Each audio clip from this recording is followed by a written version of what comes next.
everyone, welcome back. It's your girl, aka Lotus Spice. And so, the last time we were here, I spoke about Culture Shock 101. You know, how when I just come and along many others, the experience of always being corrected, right? Saying that, although we come and we say we speak English, we're told, or, as if it's not English. So that was Culture Shock 1. So today, I'm just gonna go back into the beginning. Remember, I tell you, I'm gonna be giving you a little bit of this, a little bit of that, and I've been getting requests for more story time. They say it's long overdue. Story time is long overdue. So for story time, I'm gonna continue on in the beginning when I told you I always know I want to migrate to become a nurse and migrate. I always, and as a result, I usually from then move with a purpose.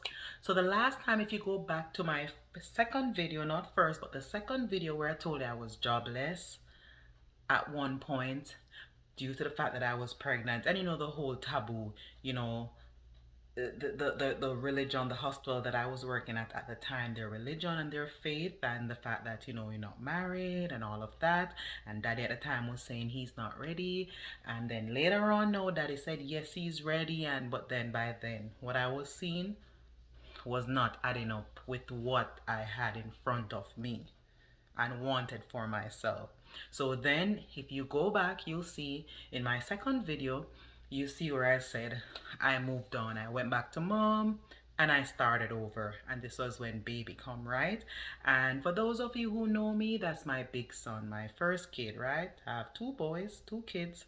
And you have a big one and a little one. So it's a big one we're talking about, the beginning. So I'm just gonna head back in that direction if that's okay with you. So it's story time today. And I have more words coming up. Don't think I forget that segment. There's more coming on that. But I'm just gonna go back a little bit in some more story time, okay? So we can chat and learn, a little bit about Norda. All right. So once again, thanks for joining. To all my subscribers, my original subscribers, my day one subscribers, my little, you know yourself. Mikey, big up. Marvin Foxton, big up yourself. Farron, big up. Kerry, big up. Yeah, all of you massive. Thank you. My number one support, especially Kerry. She's such a gem. But anyway, let's get into the meat of the matter. So, like I said, I moved on and I live on the compound UA Hospital. Yep. And like I said, that's a quad. If you know Portmore Homes back in Jamaica, that's like the homes in Portmore. It's a quad, it's an all-in-one. And that was me and my son. And just go back to video 2 and you'll see my whole thing about that, where I said, after a certain time, I know I won't be able to stay there if I don't get to migrate by a certain time, right? Anyhow, while living there now, I left. I moved on from daddy because, like I said, things wasn't adding up, and now my plate is full. I have lots of responsibility looking at me. You know what I mean? Young green girl. What's next? Thought she was in love, only to realize, you know, things not adding up. When she wanted that support, that shoulder to fall back on, it wasn't there. So I decided to pick up myself and carry on because I always have my little plans them and my little vision for myself. And at this time, my son. All right, so I'm here now at UE, and like I said, it's going on. And I enrolled my son at Mona Prep. He was doing very well. He settled well. Before Mona Prep, no, he went to a feeder school that would, it's like a daycare development type of school. The last time I visited, the building was no longer there. I don't know if they relocated. I'm still in contact with one of his teacher, Nedro. There were some beautiful people. They really loved him, and we had a good relationship. But I noticed the building was not there. But it was just below the U.S. Embassy by the name of Future Leaders. So it was like a feeder program to Mona. So while we were there, I decided I'm gonna send him to that school because at the time my hours is just it's just Norda alone. There's no daddy, nothing. So the hours and then work. So I was like, I'm gonna send him to this school because the regular basic school is gonna over at 1. And then this school they give a little bit more, right? Care, and they go up to about 5 p.m. It was a little bit more not even a little bit more. It was way expensive. Yep, way, but I sacrificed because remember I tell you I live on the hostel compound in a small little area. So because of that, I was able to save and budget more with my little change that I was getting at the time as a nurse. Nothing big. Everybody know, Jamaican nurses, we don't earn no big money down there. Right? We all know that, right? Especially us Jamaicans. So like I said, I was able to budget better. So yes, he was going there, but the thing is, shortly after I left Daddy, I think I came across this young man. Yes, we're still friends up to this day, still friends, and he liked me and we like each other. But you know, like I said, I always have my vision.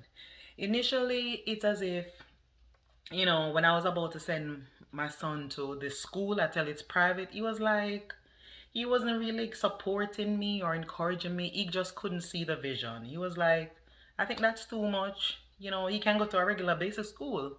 And I was like, no, I want him to go here because I think it's good for his development and the time and everything where he's gonna stay. And I'm always thinking about safety. Like, I just don't think about one situation. I always look at the big picture. Like his safety after school, like who is gonna be around, who is gonna little things like that. And I was like, it's best if he stays at the school. If the school's over at 5, then that's good enough for me by the time I finish work, right? Those things go. So that's what I did. And he wasn't entertaining the idea. He was a bit nonchalant, to be honest. And that sent up a little red flag for me. Like, if we're gonna be an item, like, I don't think you should be, you're not paying it, you're not helping. So like, you know what I mean? So I was a little bit turned off with that. 3 factors. And then that was one. And then second, he had this friend and his best friend was a female. No, I don't know. I don't know them. I don't like. We weren't like. I just know of her, but it wasn't a case where like we were all close and chummy, and I just didn't know what to make of that either. Sometimes a few little incidents happen, and I see where communication, like communicate with me, if I'm your partner, communicate with. It didn't happen, and I just I was like, okay, I think that's gonna be a problem. So third one was I was adamant I have to leave Jamaica and I will not have any more kids until I leave Jamaica. That was another thing. I was Adam, I'm not a, and this individual that I was with at the time, he didn't get the memo and I think he couldn't get it. And that was another no-no for me. I was like, see the struggles already. Basically a single mom, right? Regardless. Why would I want to put myself? I'm like, no, because if I go in that direction, then that's just gonna pull me down more and hamper me. And like I said, I have plans for myself, I have plans for my son. By this, son daddy left and went to Trinidad.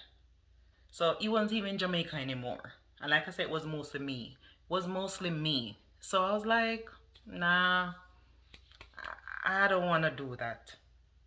You understand? If it's not something elevating me or pushing me further in the direction that I need to go, like I said, I always see and remember my mom worked very hard. I was adamant that I have to stand firm. So anyhow, like I said, those are the 3 things. It was against me sending my kid to a private school, basically, not private school, and I don't want it to say he was like, but he wasn't supporting, he wasn't encouraged, he was more like nonchalant and discouraged, and I didn't like that. That was a big red flag for me. That was like a big like, why are you telling me what to do with? Didn't like it. So that was one. Two, he this best friend, female, which I just could not understand the concept, and I was like, and the third one was like, he didn't get the memo that I didn't want any more kid. He didn't get it. And that did not sit well with me. So with those things, we parted. We parted. we parted. So by this now, student loans start. I don't know if everybody remember when student loans start knocking at everyone's door. And my picture came in the paper because of course by this I was delinquent. I was paying, but everybody knows that once you're not paying student loan how you're supposed to pay, then it continue rise. The insurance, the interest, everything, it rises, and it's just like ongoing. So by this, I think it was JLP. I never forget JLP. No, this is not no political situation, right? I'm just making reference. So it was JLP, and I remember they started putting out pictures in the paper like delinquent borrowers, right? I remember calling SLB, and I was like, listen, I have a young kid. It's nursing I do. I barely making any money.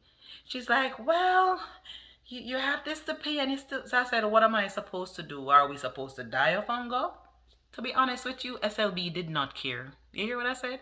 They did not care. Like, she was telling me it's not her duty, which is true. So whether I have kid or not, I need to pay. See, you see the predicament?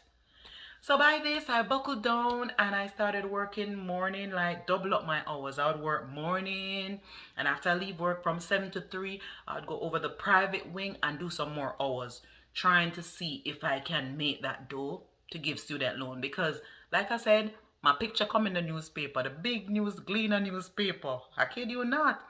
It was someone who reached out to me on Facebook. I was like, no, I saw your picture in the paper today that you did not pay back student loan.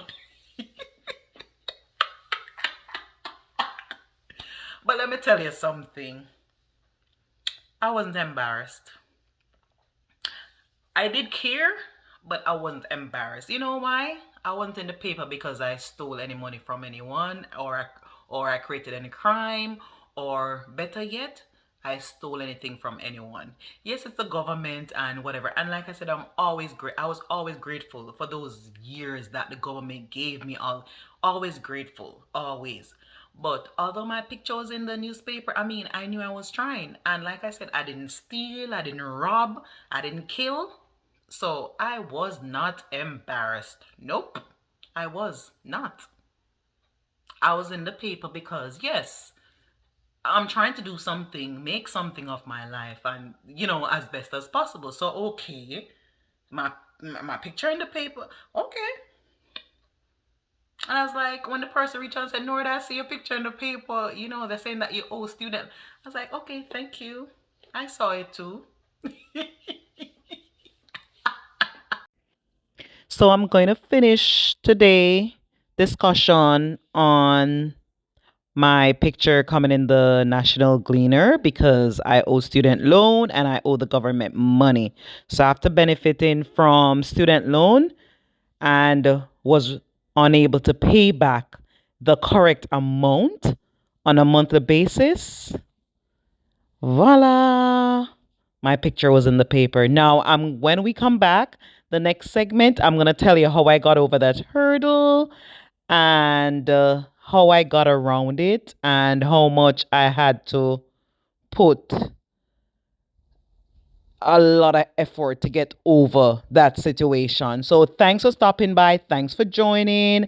Thanks for checking in. Thanks for subscribing. Thanks for liking. Thanks for viewing. And just thank you for showing up. I mean, those who even stopped by, thank you. I appreciate it. Even if you didn't want to stop by and you just want to come to see what Norda up to, thank you same way. You're appreciated.